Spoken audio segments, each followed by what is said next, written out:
오늘은 106주년 3.1절 기념 예배로 주님께 드리고 있습니다. 오늘 예배를 통해서 아수르의 압제에서 울며 저항했던 자들의 소리를 들으셨던 하나님께서, 그리고 106년 전에 기도하며 하나님 앞에 저항하고 울었던 우리 선조들의 소리를 들으셨던 하나님께서 오늘 이 땅을 위해서 기도하는 우리들의 소리도 들으시고 하나님 이 땅을 고치실 줄 믿습니다. 오늘 본문은 이사야가 하나님께 받은 본문입니다. 요즘 오후 예배를 통해서 우리는 이사야가 활동했던 때 어떤 사람들이 활동했는지 우리는 잘 알고 있습니다. 그렇죠? 하나님이 그 땅을 기경하라고 뭐를 주셨다고요? 호미를 주셨다고 그랬어요. 그 5명 누구죠?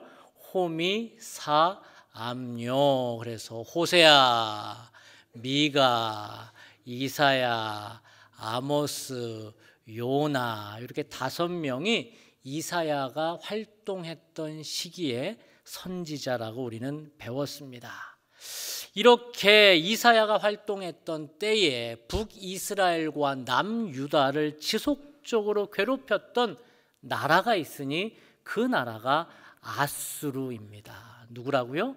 아수르라는 나라입니다. 이들이 얼마나 당시에 잔인하게 그리고 사람들을 힘들게 했는지 나훔이라는 선지자는 3장에 이렇게 너희들의 죄가 이렇게 악독하다라고 하나님의 말씀으로 예언을 하는데, 제가 한번 세번역 성경으로 읽어드리겠습니다. 너는 망한다.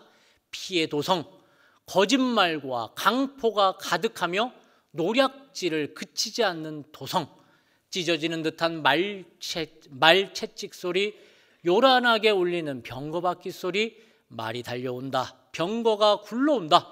기병대가 습격하여 온다. 칼에 불이 난다. 창은 번개처럼 번쩍인다. 떼죽음, 높이 쌓인 시체더미, 셀 수도 없는 시체, 사람이 시체더미에 걸려서 넘어진다. 이것은 내가 창녀가 되어서 음행을 일삼고 주술을 써서 사람을 홀린 탓이다.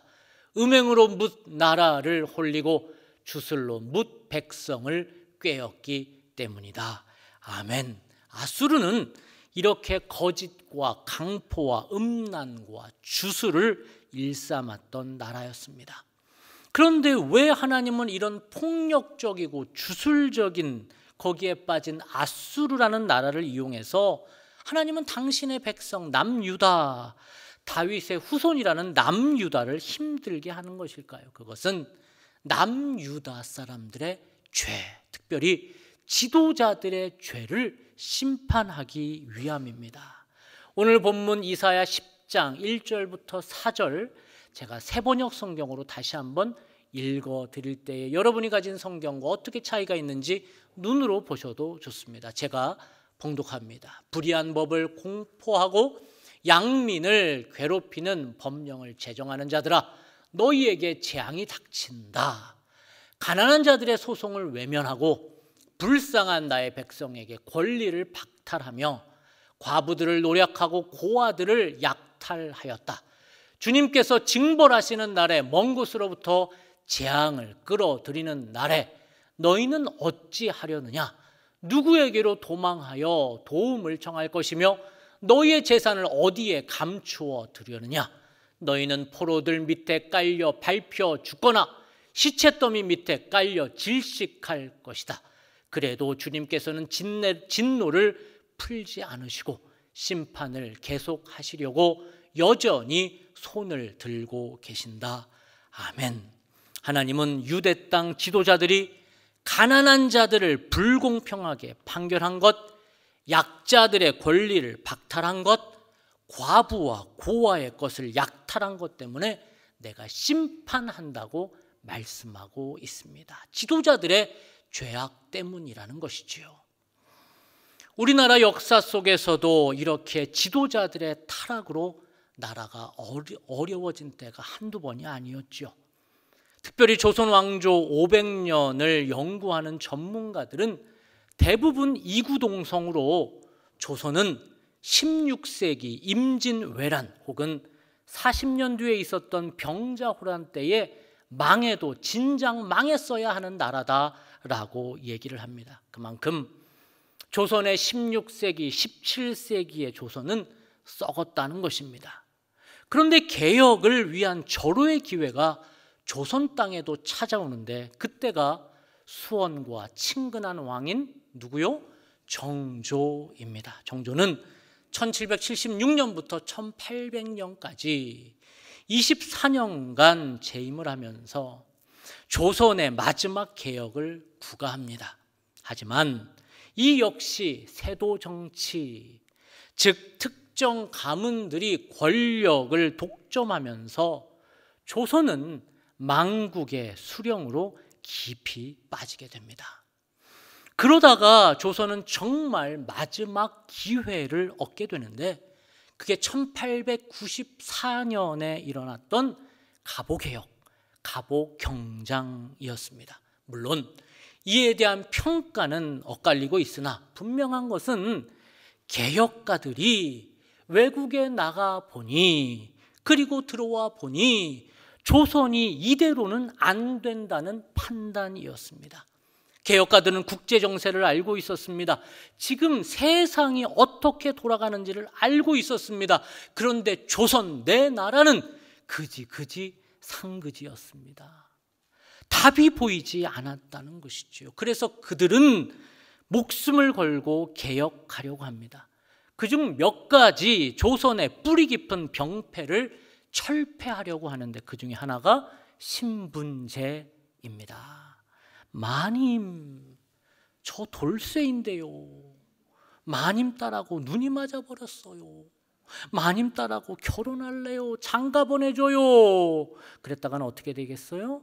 멍석말이 당하고 죽게 됩니다. 어디 신분이 다른데 개혁가들은 알았습니다. 이런 신분제 하에서는 조선에 답이 없다는 것을 알았습니다. 그래서 그들은 이 신분제를 폐지하려 하고 안 쓰던 한 단어를 계속해서 보편화시키려고 노력하는데 그 단어가 한민족입니다. 한반도에 사는 하나의 민족이라는 개념, 신분제로 나누지 말자는 개념을 그들이 처음 사용하기 시작을 합니다. 왜 개혁가들은 한민족, 민이라는 백성민이라는 단어를 가져왔을까요? 그것은 글자 안에 들어있는 신분제의 잔재를 깨트리기 위함입니다.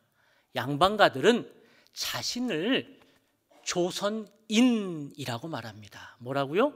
조선인, 인자를 써요.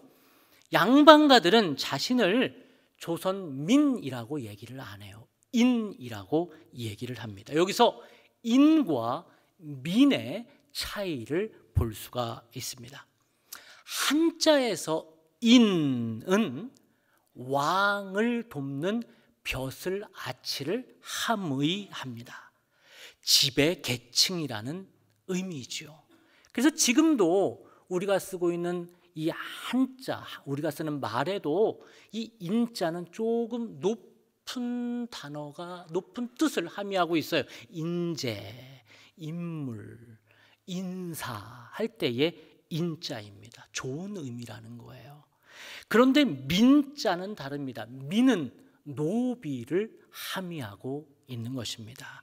피지배자들을 의미하는 거예요. 이미지를 보시면 이 민자는 상형 문자예요. 형상화된 무엇을 보고 딴 거라는 거예요. 어떤 것에서 나왔느냐? 눈에 뭐를 찔러요? 칼이나 빼죽한 것을 찔러서 멀게 한다는 의미예요. 노비들은 두 눈이 필요 없다는 거예요. 왜요? 반란을 일으킬 수 있으니. 그래서 한쪽 눈을 찔러서 반란을 방지한다는 개념이 백성 민자에는 들어있는 것입니다. 그래서 인과 민은 다릅니다. 인은 벼슬아치, 민은 노비의 의미가 함의되어 있습니다. 그래서 도시 안에서 직업을 가진 자들에게는 우리는 정치인, 문화인, 언론인, 문화예술인, 지식인이라고 인자를 붙여주지만 도시 밖에 있는 사람들은 농민, 어민, 도시 안에 살지만 가난한 자들을 도시 빈민이라고 민자를 붙입니다. 말로 차이를 나타내는 것이지요. 민화, 민속이라는 말도 왠지 옛날 거, 촌스럽고 투박함을 담고 있는 것입니다. 지금도 이런 잔재들이 언어에 고스란히 남아 있다는 것인데 당시 19세기 말 20세기 초에는 얼마나 이게 팽배했겠습니까? 그래서 개혁가들은 일부러 민자라를, 한 민족의 민자를 써서 이들의 낮은 인권을 신장시켜 주려 한 것이지요. 그래서 그때부터 인족이라고 안 그러고 민족이라는 말을 쓰기 시작을 한 것이지요. 그런데 아무리 이 강조를 해도 벼슬아치인 양반인과 상놈 민은 섞이지가 않죠. 그런 상황에서 이 땅에는 엄청난 아픔의 사건이 일어나는데 그것은 바로 일제 35년간의 강점기 시간입니다. 1905년 을사년에 일어났던 늑약이지요. 올해가 무슨 년이지요? 을사년입니다. 딱 60갑자가 2번 돌았던 120년 전의 일입니다. 1905년 일제 강점기가 시작된 겁니다. 이때부터는 조선은 인과 민의 구분이 없이 일본에 저항하는 데에 하나가 되기 시작을 합니다. 이때부터 한반도에 사는 사람이라면 저 지긋지긋한 일제 강점에 저항하는 데 하나가 된 것입니다. 8세기, 기원전 8세기의 남유다가 그러했습니다. 그들도 조선의 신분제 못지않게 두 계급으로 나누어져 있었습니다.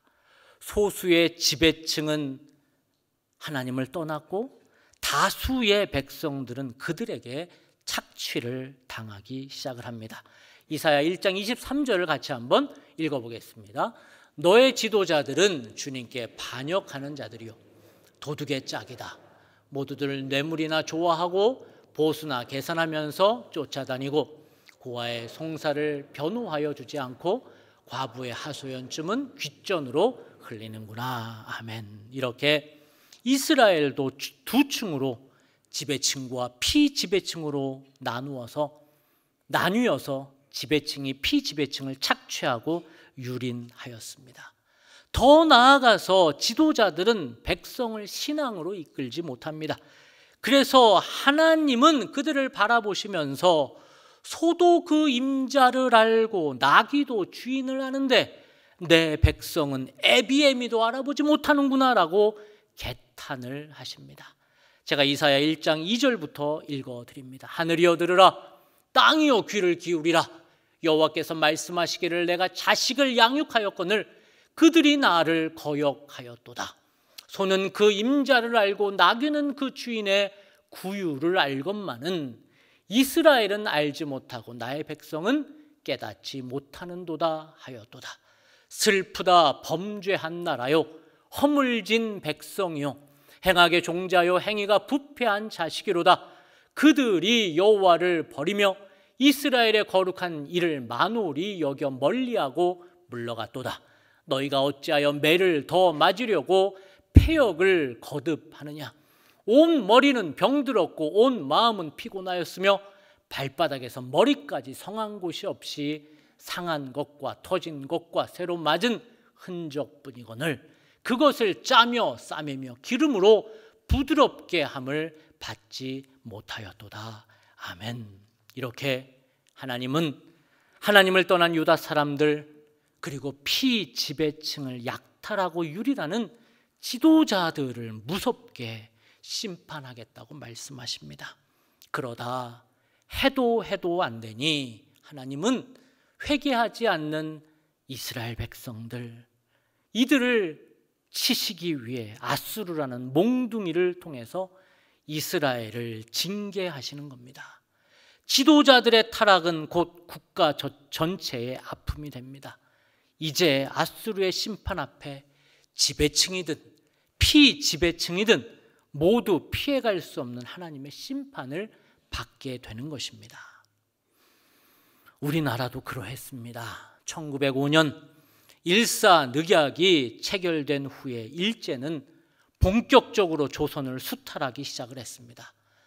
조선 총독부는 동양척식 주식회사를 만들어서 조선의 토지, 농업, 산업, 금융 등을 장악하였고 경제적 수탈을 조직적으로 실행하였습니다. 친일 임명사전 편찬위원장이었던 윤경로 총장에 따르면 일제의 미국 수탈, 쌀과 곡식이죠.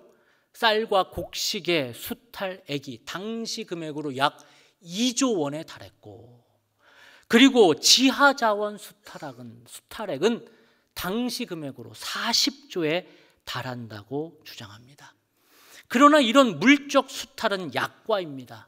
그들은 남자들을 잡아다가 강제 노역장으로 끌고 갔고 여성들을 성노예로 인권을 유린했습니다. 그것은 돈으로 받아낼 수 없는 깊은 상처가 아닐 수 없습니다. 그런데 이런 사실 앞에서도 요즘 극소수의 사람은 이런 35년간의 수탈의 과정을 근대화의 과정이라고 말합니다. 참으로 어처구니 없는 발언입니다. 분명히 알아야 할 것은 그렇게 근대화, 잘 살게 해주는 과정이었다면 왜 한반도 곳곳에서는 3.1운동이 일어난 것일까요? 일본이 근대화를 시켜준다고 하면 우리나라는 두 손 들고 쌍수로 환영해야지 왜 그토록 많은 사람들이 저항을 하고 독립을 원했을까요? 그것은 일제 35년의 강점의 시간이 일부 친일파들은 부의 축적의 시간이 될 수 있었으나 대부분의 국민들에게는 약탈과 착취와 수치와 공포의 시간이었기 때문입니다. 그렇게 우리 민족은 폭압의 시간을 보내고 있었지만 우리 민족은 비폭력으로 저항했습니다. 전국에서 일제의 침탈을 견디지 못하고 보에 가둬놓은 물이 한꺼번에 팍 터지는 것처럼 봇물처럼 만세운동이 일어난 것입니다. 우리의 3.1운동은 전 세계 역사에서 찾아볼 수 없는 두 가지 가치가 있습니다. 첫째, 서울대 역사학자인 박태균 교수에 의하면 1919년 3.1운동은 단일 국가에서 일어났던 독립운동 중에 규모가 제일 컸다고 말하고 있습니다. 3.1운동은 전국에서 동시다발적으로 한꺼번에 일어났던 민족 저항 운동은 세계사적으로도 유래를 찾아볼 수 없는 저항 운동이라는 것입니다. 19세기 말에 인도의 무굴 제국이라는 나라가 영국군에 의해서 멸망당할 때에 그 인도의 정치가이며 독립운동가인 자와할랄 네루는 이렇게 말합니다. 우리나라의 총리가 영국군에게 잡혀서 끌려가고 있는데 우리나라 사람들은 그저 농사나 짓고 마치 저 그림처럼 팔짱 끼며 아무런 저항을 하지 않았다고 그는 민족성 약한 것에 한탄을 하는 내용이 있습니다. 일본에서는 민중이 함께 저항하고 나라를 위해 내 몸을 바치고 이런 저항의식이 없다라는 거입니다. 그러나 우리나라는 달랐다는 거예요. 세계가 놀라는 저항정신이 우리에게 있다라는 것입니다. 3.1운동에 가치 있는 두 번째 이유는 기독교 지도자들의 리더십이 대단했다는 것입니다. 당시 독립선언문을 함께 작성했던 김병조 목사님의 독립단 통고문에 의하면 믿는 사람들이 3.1운동을 어떻게 대해야 할지 그는 자세히 써서 부탁을 하고 있습니다. 첫째, 그는 철저한 비폭력을 부탁하고 있습니다. 혐오나 배척이나 저주의 언어가 아닌 예수님의 존중과 사랑의 언어를 사용할 것을 부탁하고 있습니다. 그러면서 둘째, 저항운동을 위해서 이 몸의 참여도 중요하지만 성경 본문을 정해서 금식하고 기도할 것을 부탁하고 있습니다. 이 부분이 바로 우리 믿는 자들이 3.1 운동 정신에서 꼭 계승해야 할 부분입니다. 김병조 목사님이 쓴 독립단 통고문을 제가 한번 읽어드리겠습니다. 이날에 우리 백성들에게 통고문을 알리니 이르기를 우리 존귀한 독립단 제군이여, 무슨 일이든지 일본 사람을 모욕하지 말고 돌을 던지지 말며 주먹으로 때리지 말라. 이는 야만인들이 하는 바이니 독립의 참뜻을 훼손할 뿐인즉 각자 주의하기를 바라며, 신도는 매일 3번 기도하되 일요일에는 금식하며 매일 성경을 읽되 월요일에는 이사야 10장, 화요일에는 예레미야 12장, 수요일은 신명기 28장, 목요일은 야고보 5장, 금요일은 이사야 59장, 토요일은 로마서 8장으로 돌아가며 읽을 것이라 하였더라. 이렇게 우리 믿음의 선배들은 저항하되 비폭력으로 하고 혐오와 저주와 편가르기가 아닌 기도와 존중과 사랑으로 저항했습니다. 항일 저항 시인인 윤동주 역시 믿음의 사람이었죠. 그의 시 새벽이 올 때까지에 보면 그는 살았으나 죽어있는 일본인들, 그리고 죽은 것처럼 보이나 살아있는 조선인들을 한 침대에 누이라라고 말하고 있습니다. 그리고 그들이 울며 보챌 때에 젖을 먹이라고, 사랑으로 품으라고 말하고 있습니다. 그의 시는 이렇게 시작이 됩니다. 다들 죽어가는 사람들에게 검은 옷을 입히시오. 다들 살아가는 사람들에게 하얀 옷을 입히시오. 그리고 한 침대에 가지런히 재우시오. 다들 울러들랑 젖을 먹이시고 이제 새벽이 오면 나팔 소리 들려올 게외다. 우리는 오늘 106주년 3.1절을 맞아 하나님께 예배를 드리고 있습니다. 3.1절을 맞아 우리 교회는 외벽에 큰 태극기를 붙여 놓았습니다. 3.1절을 맞아 우리 믿음의 선배들이 그리했던 것처럼 나라를 위해 기도하자는 것이지요. 또한 사랑으로 존중하는 마음으로 이 땅에 내 생각과 다른 사람을 품자라는 것이지요. 106년 전 일제강점기에 우리의 기독교는 이 땅을 치유하는 어른이었습니다. 106년 전 이 땅의 기독교는 이 땅을 치유하고 이 땅을 품는 어른이었습니다. 그런데 왜 지금의 기독교는 일부이긴 하지만 혐오와 편가르기에 주동이 되어 있는지 모르겠습니다. 누가 그들을 준동하고 있습니까? 왜 그 준동에 우리 기독교가 놀아나야만 하겠습니까? 정말 처참한 일이 아닐 수 없습니다. 우리 이때 같이 기도합시다. 독립단 통고문에 나오는 것처럼 우리 기독교는 침략자인 일본인에게도 모욕하지 말라던 기독교였습니다. 돌을 던지지 말고 주먹으로 때리지 말자던 기독교였습니다. 우리 민족입니다. 이제 우리 민족이 좌와 우로 나뉘어 이념의 갈등으로 서로를 공격하는 나라가 아니라 헌법 정신에 입각해서 법치를 존중하고 예수님의 마음으로 서로를 품고 하나님께 이 땅의 죄를 나의 죄로 알고 고백합시다. 그러면서 하나님, 이 땅의 황무함을 보소서, 이 죄가 바로 나의 죄입니다라고 함께 기도하는 시간을 가졌으면 좋겠습니다. 이 시간에 우리 이 찬양 부르면서 하나님, 내가 이 땅의 아픔, 그리고 이 땅의 황무함을 나의 죄로 알고 고백하기를 원합니다. 106년 전에 기독교가 이 땅을 치유하는 어른이었듯이 이 땅의 기독교가 다시 한번 이 땅을 품는 어른의 기독교가 되게 하여 주시옵소서. 우리 같이 찬양하며 그리고 찬양 후에는 함께 동성으로 기도하는 시간을 갖겠습니다. 이 땅의 황무함을 보소서. 하늘의 하나님 긍휼을 베푸신 주, 우리의 죄악 용서하소서. 이 땅 고쳐주소서.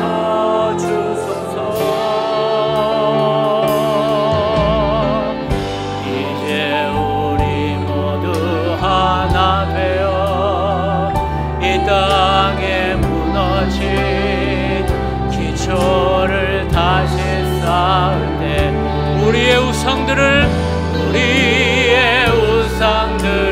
태우실 성령의 불 임하소서. 성령의 불 임하소서.